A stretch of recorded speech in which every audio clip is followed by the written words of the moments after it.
झंडा आदरणीय नीतीश कुमार जी अगर फहराते हैं आने वाले दिनों में, इससे अच्छी बात और क्या हो सकती है।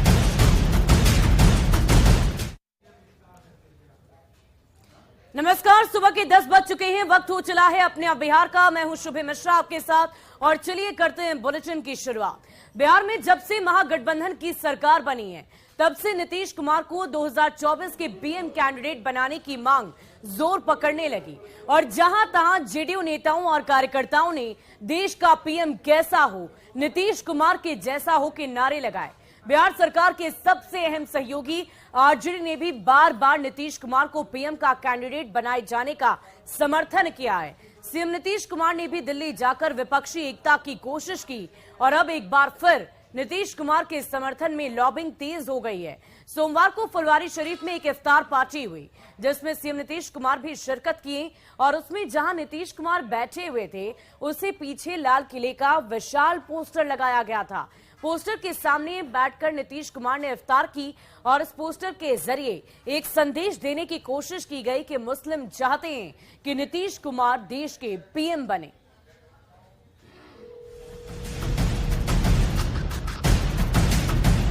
लाल किले पर झंडा आदरणीय नीतीश कुमार जी अगर फहराते हैं आने वाले दिनों में, इससे अच्छी बात और क्या हो सकती है।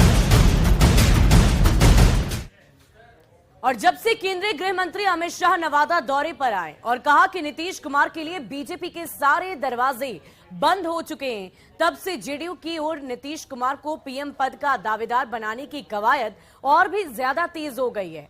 पटना में सोमवार को जेडीयू की ओर से लाल किले के साथ सीएम नीतीश की तस्वीर वाला बैनर लगाया गया और फिर शाम को फुलवारी शरीफ में जो इफ्तार पार्टी हुई जिसमें सीएम नीतीश कुमार शामिल हुए, उसका बैकग्राउंड भी लाल किले वाला ही था। इफ्तार पार्टी में लाल किले का पोस्टर लगाकर एक बड़ा संदेश देने की कोशिश की गई है। सीएम नीतीश कुमार जहां इफ्तार के लिए बैठे, ठीक उनके पीछे लाल किले का एक बड़ा सा पोस्टर लगाया गया था जिससे साफ लग रहा था कि नीतीश कुमार लाल किले के प्राचीर के नीचे बैठकर इफ्तार कर रहे हों। सोमवार शाम को हुई इफ्तार पार्टी को करीब से देखा है न्यूज 18 संवाददाता रवि एस नारायण ने। और तस्वीरों के जरिए हम आपको दिखाते हैं कि इस पूरे इफ्तार पार्टी के जो सबसे खास संदेश है वो मुख्यमंत्री नीतीश कुमार के पीछे बने जो पोस्टर है उसमें है। और ये इफ्तार दावते इफ्तार जो यहाँ पे फुलवारी शरीफ में दिया गया है, इसमें एक सियासी संदेश भी आप कह सकते हैं कि पीछे के आप देख रहे हैं कि लाल किला का जो प्राचीर है वो बनाया गया है और जिस ढंग से मुख्यमंत्री नीतीश कुमार को पीएम के उम्मीदवार के रूप में पार्टी जो है वो लगातार उम्मीदवारी के रूप में देखना चाहती है और ये पार्टी लगातार कहती है कि अगला मुख्यमंत्री जो है वो नीतीश कुमार होंगे। तो ये एक लाल किले के ऊपर जो झंडा फहरा रहा है उसके जरिए एक संदेश देने की कोशिश की जा रही है। हमारे साथ बताइए सर कि ये इफ्तार पार्टी चल रही है लेकिन पीछे में लाल किला है, क्या संदेश? देखिए, लाल किला वाकई प्राचीन का एक देश का धरोहर है और लाल किला से देश के प्रधानमंत्री वहाँ झंडा फहराते हैं। तो हम जो जिन लोगों ने ऑर्गेनाइज किया होगा उनका संदेश ये होगा कि बिहार का भी कोई नेता ऐसा हो जो देश की लाल किले पर झंडा फहराए। 12 करोड़ बिहार की जनता चाहती है कि नीतीश कुमार देश के प्रधानमंत्री बने। इसमें सोचने की बात क्या होना चाहिए और एक गर्व की बात होगी जो एक नेतृत्व करने वाला आदमी बिहार का हो जो देश के नेतृत्व कर सके।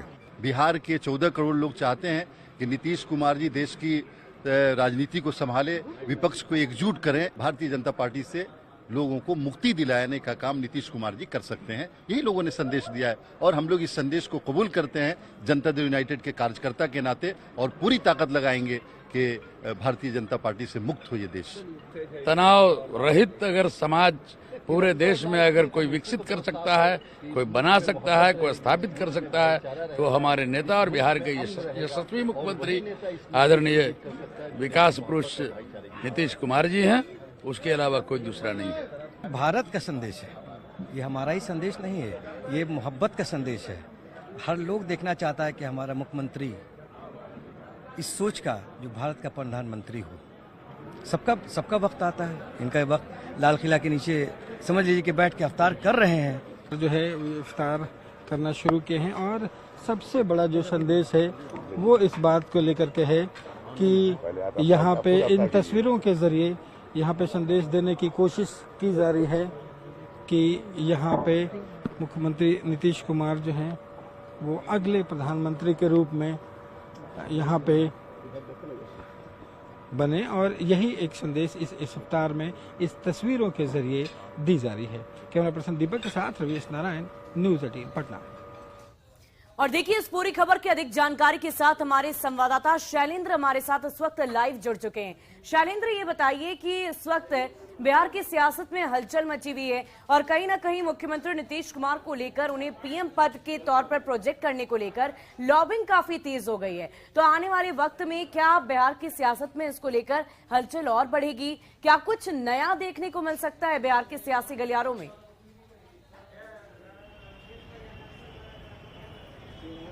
बिल्कुल, देखिए जैसे जैसे लोकसभा चुनाव नजदीक आएगा वैसे वैसे इस तरीके की तस्वीर और भी देखने को मिल सकती है। और ये कोई पहला मौका नहीं है, इसके पहले भी कई बार जदयू के नेताओं के द्वारा मुख्यमंत्री नीतीश कुमार को लेकर प्रधानमंत्री के उम्मीदवार के रूप में प्रोजेक्ट करने की कोशिश या फिर जो बयान आते हैं वो आ चुके हैं और लगातार आ रहे हैं।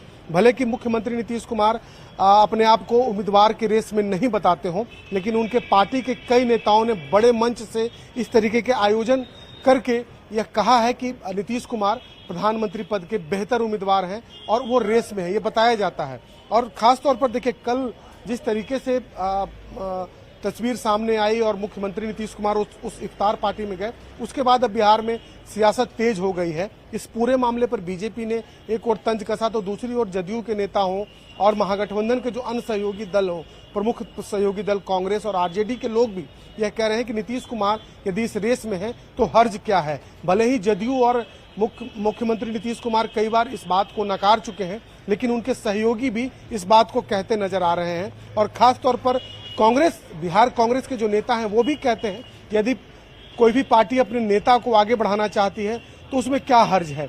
मतलब साफ है कि महागठबंधन के जितने भी घटक दल हैं और जदयू के लोग हैं वो कहीं न कहीं चाहते हैं कि नीतीश कुमार इस रेस में बने रहें। इस तरीके की तस्वीर लोगों के की बात करें तो मुख्यमंत्री नीतीश कुमार ने भी कई दफा इस बात की चर्चा की है कि हम विपक्षी एकता को एक साथ रखना चाहते हैं, विपक्षी एकता को हम मजबूत करना चाहते हैं। ये मुख्यमंत्री नीतीश कुमार ने कई दफा इसकी चर्चा की है। तो क्या इसका एक ये भी मायने निकाला जा सकता है कि आने वाले वक्त में मुख्यमंत्री नीतीश कुमार विपक्ष को एकजुट करके देश की राजनीति करना चाहते हैं?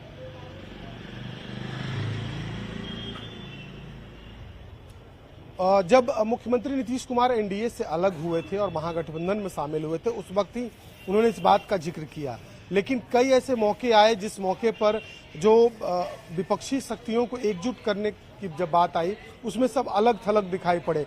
मुख्यमंत्री को कभी न्योता नहीं गया या कोई बड़ा मंच ऐसा जिस मंच पर सभी विपक्षी दल के नेता शामिल हो रहे हों उस पर मुख्यमंत्री नहीं जा रहे हों।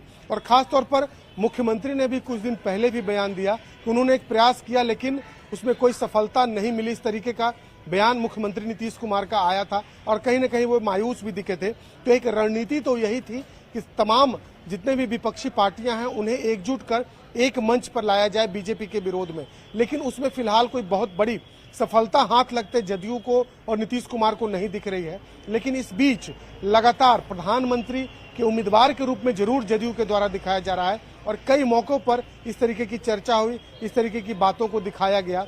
शुरुआती दौर में कांग्रेस के लोग, जो बिहार कांग्रेस के लोग हैं, इस पर कुछ नहीं बोलते थे, लेकिन अब बिहार कांग्रेस के लोग भी समर्थन में बयान दे रहे हैं और आरजेडी की तरफ से भी लगातार जब ये सवाल होता है तो आरजेडी के लोग भी इस बात का जिक्र करते हैं। तो कहीं न कहीं जो ये सियासत है, इस तरीके की जो बातें सामने आ रही हैं वो आने वाले दिनों में और भी दिख सकता है। इस तरीके की चर्चाएं और भी तेज हो सकती हैं और कहीं न कहीं मकसद भी जदयू का है कि विपक्षी एकता को हम एकजुट करें। हालांकि उसमें अभी बहुत जदयू को सफलता नहीं मिली है और आगे और क्या होगा ये देखना होगा। लेकिन फिलहाल जिस तरीके से कल का जो पूरा सियासी घटनाक्रम रहा उससे बिहार में एक बार चर्चा तेज हो गई है कि क्या नीतीश कुमार विपक्ष के उम्मीदवार बनाए जा सकते हैं। जी बहुत बहुत शुक्रिया शैलेंद्र हमारे साथ जुड़ने के लिए, तमाम जानकारी के लिए। तो देखिए राजनीति संभावनाओं का खेल होता है और इस संभावनाएं अलग अलग तरह की होती है और देखने वाली बात होगी कि आने वाले वक्त में बिहार की सियासत में क्या वाकई इन संभावनाओं के तहत कुछ बड़ा बदलाव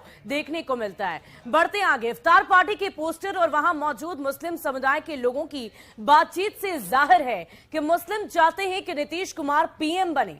दरअसल सीएम नीतीश कुमार ने खुद मुस्लिमों का हमदर्द खुद को साबित किया और मुस्लिमों को नीतीश के चेहरे पर काफी ज्यादा भरोसा भी है।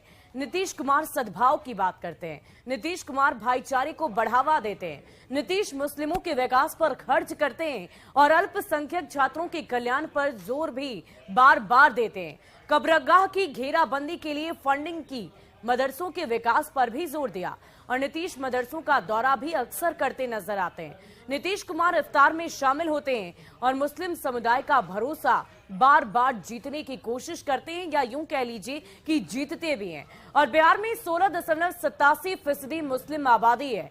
सीमांचल के 4 जिले मुस्लिम बहुल इलाके माने जाते हैं। सीमांचल में 40% से ज्यादा मुस्लिमों की आबादी है और ऐसे में बार बार चुनावी दौरों के दौरान ये कोशिश रहती है कि सीमांचल में ज्यादा से ज्यादा अपनी चुनावी जनसभाओं को किया जाए ताकि जनता को और भी ज्यादा अपनी ओर आकर्षित कर सके। इफ्तार पार्टी से पोस्टर से क्या संदेश जाता है, आइए नेताओं से सुनते हैं कि उनका क्या कुछ कहना है। बिहार के सभी लोग, 2.5 करोड़ यहाँ के मुसलमान, 11 करोड़ और लोग, सभी चाहते हैं कि नीतीश कुमार देश को लीड करें। और मुझे हैरत है कि क्यों लोगों को तकलीफ हो रही है। क्या बिहार के लोग देश को लीड नहीं कर सकते हैं क्या? दंगा फैला हुआ है, लोग मर रहे हैं, गोलियां चल रही है। ऐसा प्रतीत होता है कि जैसे कभी इतिहास में रोम जल रहा था और नीरो बंसी बजा रहा था, वही हाल बिहार का है कि पूरा बिहार जल रहा है और मुख्यमंत्री जी आराम से दिन में सपना देख रहे हैं कि प्रधानमंत्री बनेंगे और उस तरह का व्यवहार कर रहे हैं, उस तरह का कटआउट लगा लेते हैं। कटआउट लगाने से कोई प्रधानमंत्री बनता है क्या? कोई शेर का खाल पहन लेने से कोई शेर नहीं हो सकता है। वही स्थिति है बिहार की कि बिहार में लोग दिन में सपना देखते हैं। जो आदमी मुख्यमंत्री पुनः नहीं बनेगा वो आदमी प्रधानमंत्री को ख्वाब देख रहा है। चुनाव सर पर है, हर पॉलिटिकल पार्टी अपने अपने नेता को आगे बढ़ाने का काम करती है। इसमें कोई आश्चर्य की बात नहीं है। अगर उनके शुभचिंतक, उनके कुछ मित्र उन्हें प्रोजेक्ट कर रहे हैं तो कांग्रेस को इसमें क्या आपत्ति हो सकती है। जेडीयू के नेता एमएलसी खालिद अनवर साहब ने एक पोस्टर लगाई है, आदरणीय मुख्यमंत्री का देश इंतजार कर रहा है। इसमें तो अच्छी बात है।